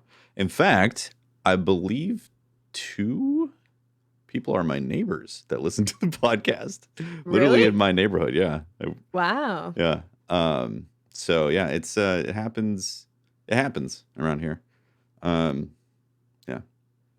It used But to be I don't. I really actually concerning when my kids were younger, but now that my kids are a Yeah. little more grown up, it's less concerning. Yeah. I'm not like worried though. I don't have like a fearful state about someone knowing where I'm at, because like I think that's a much smaller population versus most people are just excited about, you know, content and fans and like, hey, I like what you do. It's like fandom is a little bit different today than it is back in the day with like superstardom, you know what I mean? So it's like, oh, it's like hobbies. Oh, you do that. That's cool. Yeah, I like that. You know, like that type of thing, right? Yeah, I feel you. For me, like being in the Destiny PvP community specifically, I know that I kind of have this Pretty chill community. I'm in a strange position where I'm a bit of an older gamer when it comes to the PvP community. So I don't always see things the way they want me to. And so I've been the recipient of a lot of negative comments and stuff like that from the PvP, you know, the sweaty community, the much younger community. Yeah. And you know, we've had our Discord's been targeted where they've sent waves of hate and racist comments that get spammed in there. You know, and we've had to deal with stuff like that before from that side of the community. And the stories I could tell about some of the people that even today I still see on Twitter that are hailed as like PvP heroes. I'm like, I know the kinds of things they've done and they've said and what that community what they're capable of. And they can be kind of scary. So Very, very scary. Yeah. Very, very scary. So life-threatening stuff. I feel like I have a healthy degree of paranoia when it comes to that stuff. Definitely. Especially with young kids. Yeah. Yeah, the last PvP thing you side want of is like things, cops yeah. storming your house when you got young That's kids right. running around. That's exactly animals. it, Briar. Yeah, that's exactly it. My dog is a very family oriented dog, and when people come to the house, he'll bark, you know, and I love that dog to death. But if someone were to, you know, swat my house and my dog gets shot because it's seemed as a threat, like that would crush me. You know what I mean? So it's stuff like that really I have to be paranoid about, and I don't like that part of it. Yeah, it is unfortunate that the PvP side of things is what seems to bring that stuff out. It's unfortunate. Yeah. Kane Shin Phoenix says, "Hey all, do you feel like leveling should be changed to an artifact tier system in which Grandmaster content can be obtained once all champ mods are unlocked to allow endgame content to be played?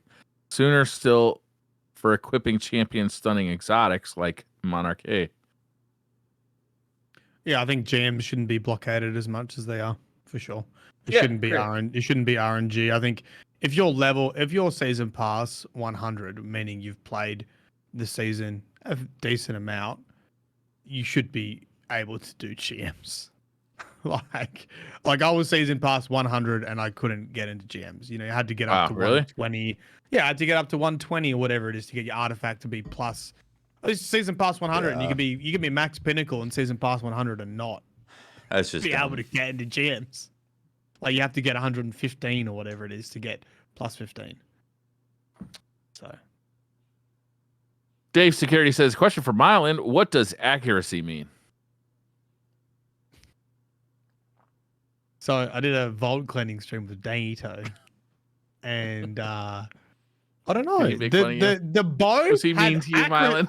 I've never looked at the stats on a bow, and there's an accuracy stat on the bow, and I'm like, huh? What does that actually do? I thought bows go. It's a single arrow. Why does it not go where you aim? In Destiny? I don't know what's up with it. Is that just hip fire accuracy or what? I don't know. Alex says, curious if they've ever explained in the game how the Guardian classes work. Like, do the ghosts pick what powers you get, or do the Guardians pick what they learn, and that decides their class? Usually Guardian led. It's a bit like a martial art, and just people who are generally like punching shit go be Titans. People who are like being edgelords become hunters and they get trained by their respective masters, you know? And book nerds go become warlocks. Filthy floofing warlocks. Hey, you bite your tongue. Day one. Day one warlock. Listen, I know where you live. Kind of general broad vicinity. Dreadnought says, is it time for the DCP hosts to have burner accounts now that everyone can have a blue check mark? I saw this and I didn't really understand the question. I already have several burner accounts. I use them all the time to ask questions on this podcast. 420 no scopes. XX, right? Yeah. XX420, XX no scopes. I mean, if you want to impersonate Mylan Games, go for it. Get the check mark. Just make sure you put out some good lore content that I can rip off. Right? Some fucking Contribute, please. Yeah. contribute to the lore Yeah. community. The more I impersonators, have the better. appreciated. Yeah. The more impersonators, the better, because the quicker hopefully they'll realize the point of the check mark and the value that it brings, and maybe try and find a way to get back to, because now it's like I don't even there's stuff getting posted online and I'm like, I don't know if this is from the real studio or the, you know, and you have to like do your extra due diligence. It used to just be, oh, I see a check mark next to Destiny the game, I know this is a legit post. Exactly. Drives me And nuts. now it's like you got to read the name, you got to look at the follower count, you got to look at so many stuff to determine if it's actually the person. And let me tell you, I've it been ain't loving getting it. better because 2 top executives just quit because they said that they are concerned that Elon is desperate for money and he is taking risks with your privacy and your safety. Lovely. Oh, he's going to start I selling just to China? saw a post from Nintendo. So all you America people that was have paid for Twitter Blue, he's gonna sell all of your credit cards are out there. You be careful.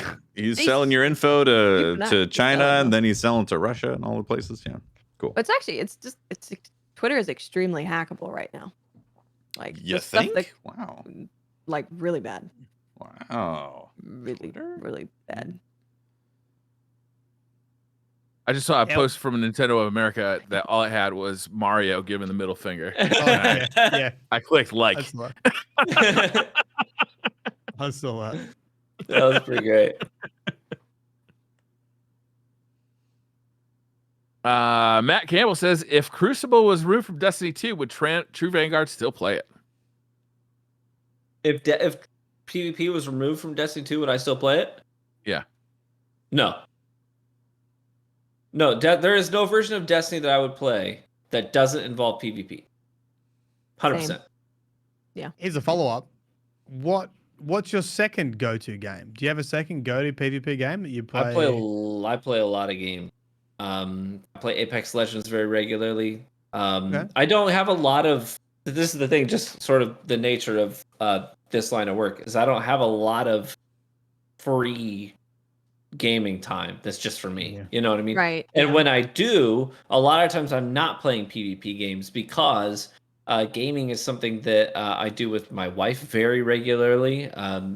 4 to 5 nights a week. We don't watch TV. We game together. And so there's not a lot of games out there that we can do PvP stuff together with. A lot of games out there have skill-based matchmaking, stuff like that.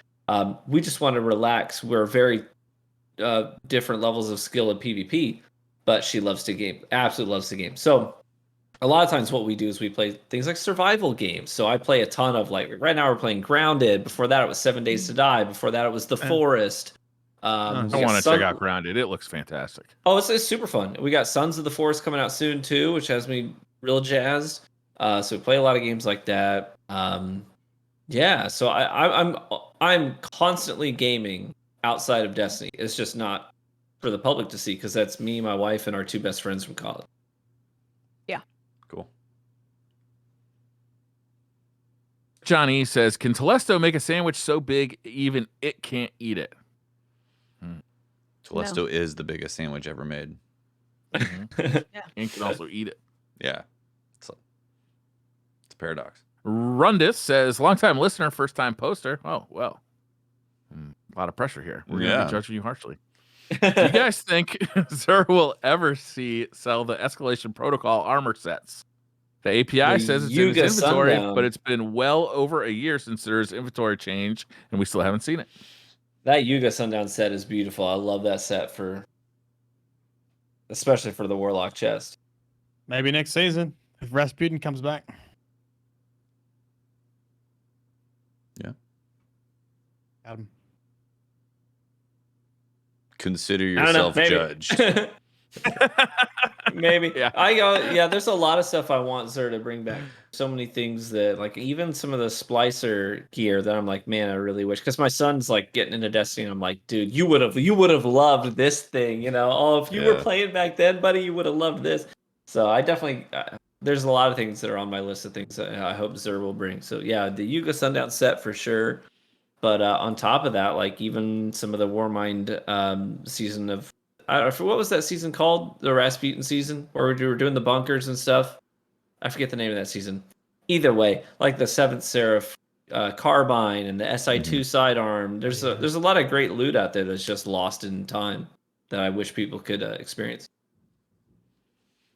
The 18 Kelvins. That's on the top of my list is the 18 Kelvin sidearm from the Warmind DLC. Ooh, I get shivers thinking.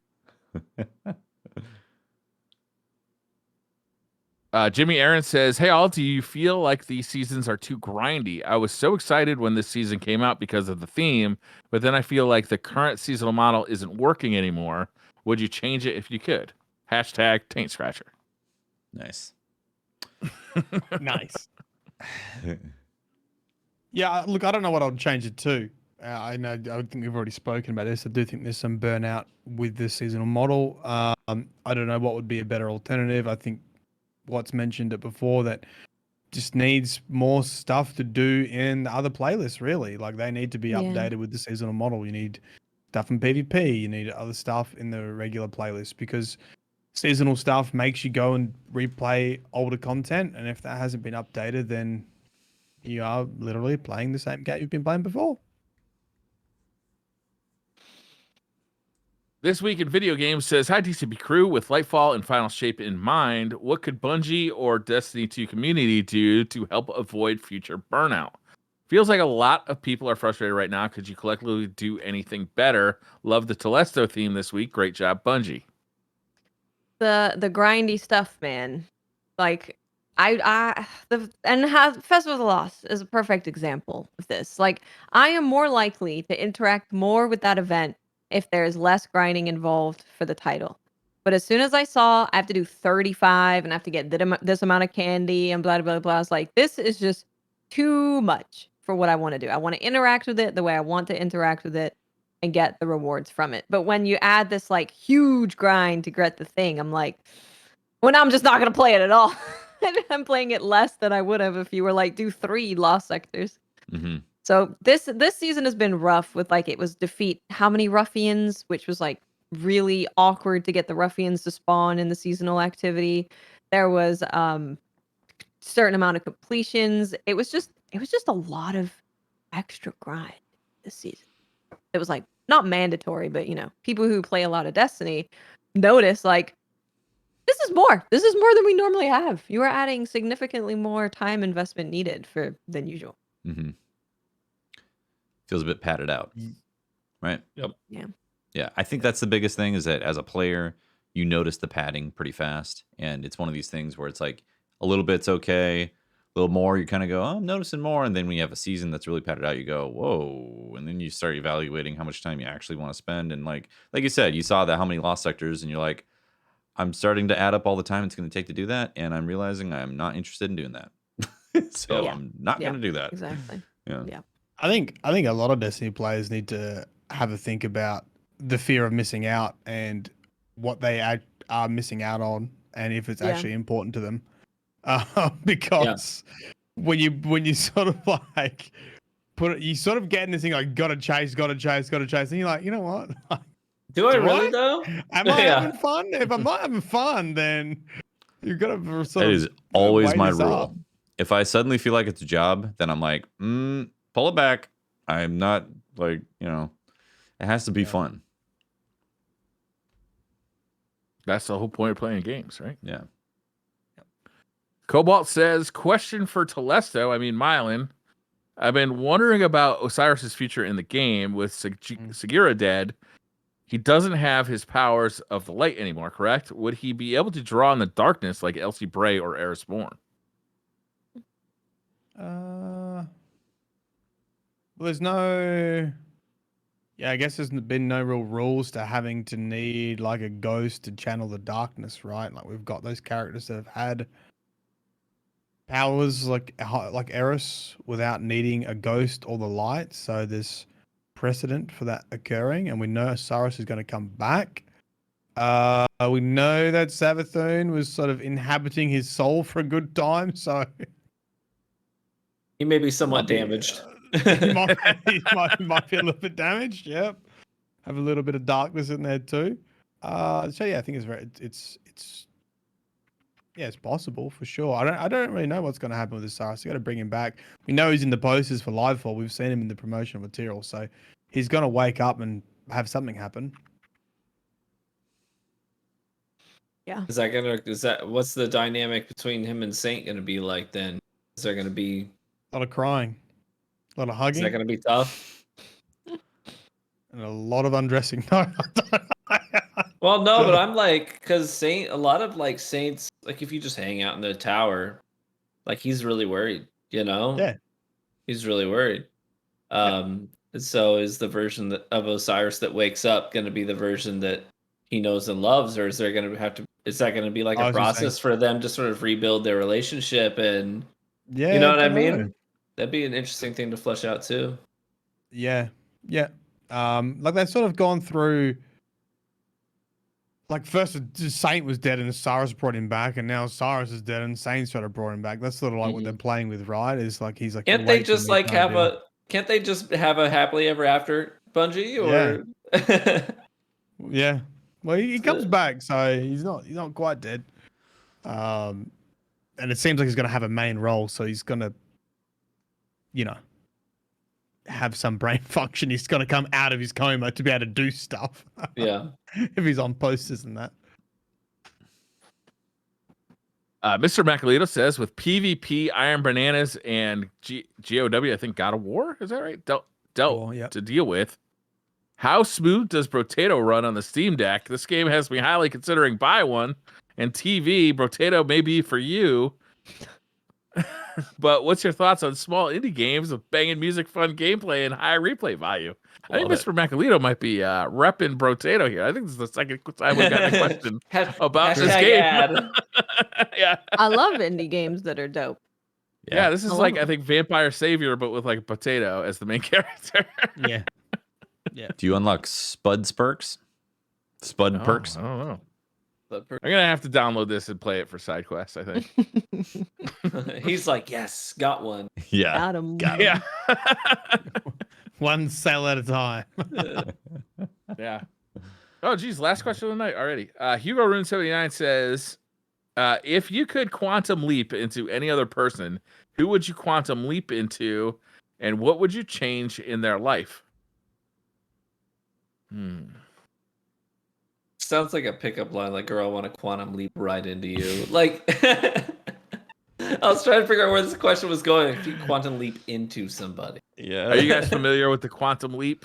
Scott Bakula? No. Yeah. I mean, they remade the television show. There's a new television show. One, yeah. They made a new one? Yeah. Is it out now? It's out now. Oh, wow. Yeah. I think the first few episodes are out. I haven't watched it yet, but I've seen that it's out. My mother was telling me about it, actually. I think the ultimate hack would be to quantum leap into yourself in the past and make sure you could fix any decisions that might have prevented you from making millions of dollars. I was to say, make some different investments. Right? You're like, here's a list of all the Powerball winners. Yeah. The problem is, if you do that, like, do you change yourself so significantly that you're not like the same person when you go back? Season 2 of Quantum Leap. You go back again. That was a great episode of Family Matters, actually, where Carl Winslow time travels and gives himself investment information in the past. It screws up his then family. When he comes back to the future, he's super rich, but they all hate each other. They're horrible people. You know what I mean? Wow. Family Matters. Talking about the topics that matter, you know? Yeah. That's right. Mm-hmm. I love that show. I did too. What if you just got it all right? You went back. You're like, here's the Cliff Notes, and then You're like, I'm a freaking genius. everything was better. I mean, I don't feel like I got it wrong particularly, to be honest with you. Yeah. Yeah. Is it New Game That's Plus? You know, like I enjoyed this game. Now I'm Okay. playing it again. Yeah. The only Okay. thing All right. I just wouldn't have gone to college. Because here I am in my 30s with college debt playing video games for a living. It's like, I didn't even need it. What was I thinking? Could have fixed that. Yeah. What an You're idiot. talking to someone with a PhD. Was it in lore, Mylan? Is it a PhD PhD in lore? Uh, Using your no. degree? It was more boring than that. Can you imagine?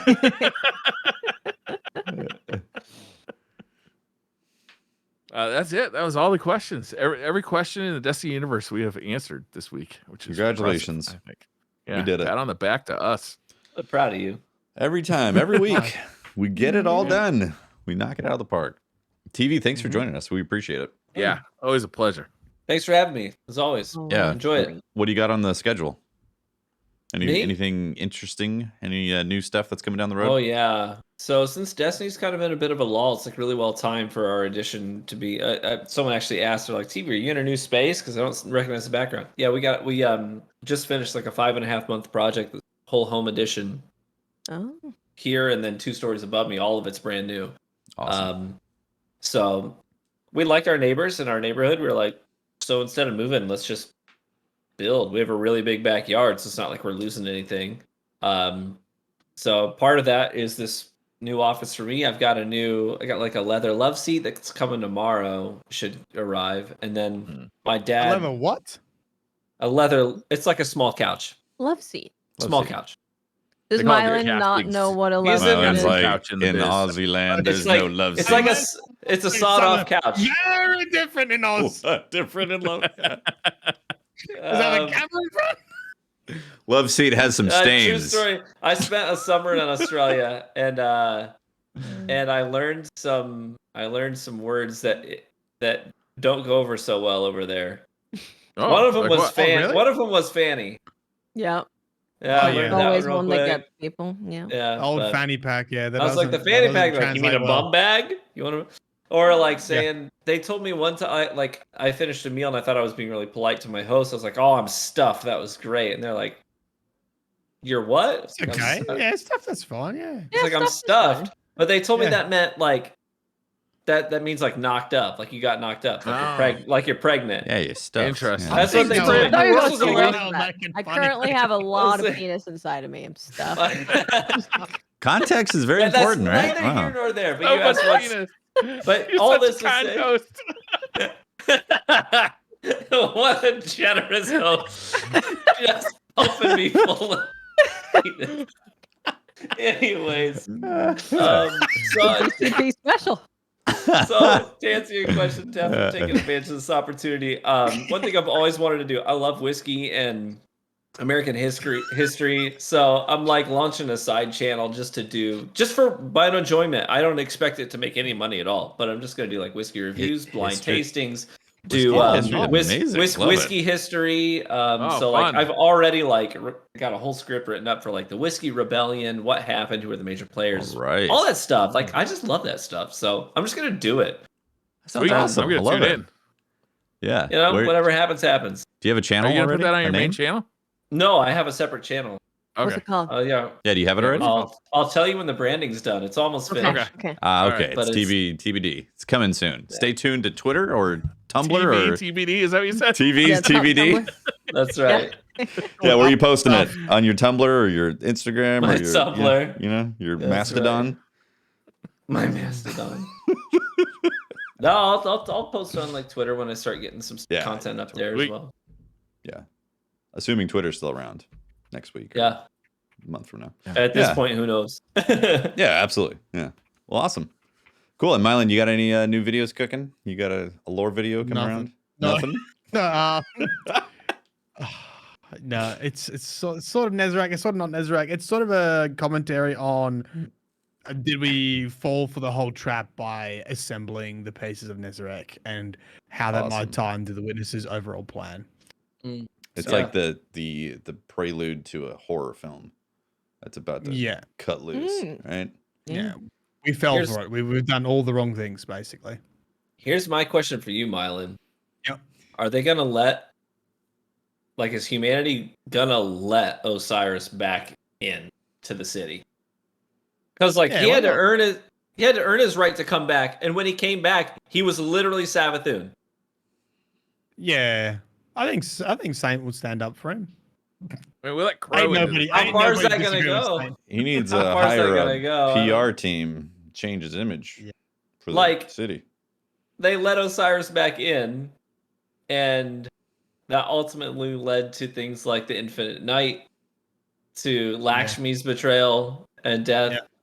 I mean, there's a lot of. It wasn't him though. But are they going to see it that way? Are they just going to write it off like, oh, Osiris wakes up and everything's fine and no one has any bad blood there? Yeah, I don't know. I'm interested to see what they do with Osiris. Not only about how he wakes up, but how he reconciles with what he did, sort of, or what Savathun did under his skin, so to speak. Yeah. As his disguise, yeah. All right. Because he had some sort of, if I remember correctly, you were talking about this in one of your videos. Like, he had moments of awareness, right? He wasn't always aware of what was happening, but he had these moments where he's trying to break through. He's seeing what's happening. He was definitely like connected to Savathun in some way, and there's also like a hint that his soul's been like spliced with Savathun's. Like, there's aspects of him lost and sort of mixed together with Savathun. Like Quantum Leap. So yeah, maybe you're right. Maybe he's gonna be half evil again. Osiris is evil. Next topic. There we go. Thank you. There you go. Osiris is half Next week's evil. video. Perfect. Collab. Can't be trusted. Our collab is just going to be me sitting there just drinking whiskey while you talk. Which whiskey would Savathun drink? Yeah. What would Savathun drink? Good question. So Moth what are her primary sours. qualities? Deception. She's Kind of dusty, musky. Moldy. dusty, musky. Swampy. Swampy, yeah. It's a little swampy. Yeah. So maybe a I'm gonna go with a blended Scotch whiskey because she's complex, right? So she's not a one note thing. Yeah. But she's also got that she lives in a bog. So you're gonna smoke the whiskey over peat bog, over bog peat. You know, like those peated whiskeys. Yeah, there you go. I think when you want to promote your channel, you should put one on the main about like Destiny drinks or something, and do that kind of stuff. Yeah, I've actually made Destiny themed cocktails before on my main channel. I did one that was called Lore and Pour, where I broke down the lore of Cade 6 and his final moments, and then made a cocktail inspired by his character. You should check it out. Give me some feedback on it, Mylan. Hey, I don't know why my lawyers didn't contact me about this. You are literally my lore guy. You need to play on Shuey, like a Shuey, it's a Shuey and Lori type of thing. Mylan, I watch your videos in the mornings. Like, you're the first voice I hear when I get out of the shower. A lot of times when you upload, I get out of the shower and I'm like, okay, well, I got to get myself ready. Put the phone just down on the counter, and I'm like, Mylan's got a new lore video. I don't do a lot of PvE, but I'm interested in it. So I'm like, I hit play and I get myself ready for the day and I listen to you. So would it freak you out if I made a video and said, "Hey TV, how's the shower?" Morning TV. Hope you had a good shower. Yeah, I would love that. At this point, I'm going to be disappointed if you don't. Oh man. Well, on that note, that's a great episode. We answered all the questions of the Destiny universe. Looking forward to the new content coming out soon. Shout out to our Patreon members and our Twitch subs for supporting the shows. There's a new firing range that's going to be out this week. And next week, we'll talk about some God of War Ragnarok stuff on Monday for more of a deeper dive. And maybe there'll be more info about PvP stuff happening next week. We'll see. Yeah, I mean, it should be coming soon. You'd think, okay, well, it's all falling apart. Briar just bounced. So bye, guys. Briar out. Bye, everyone. Bye.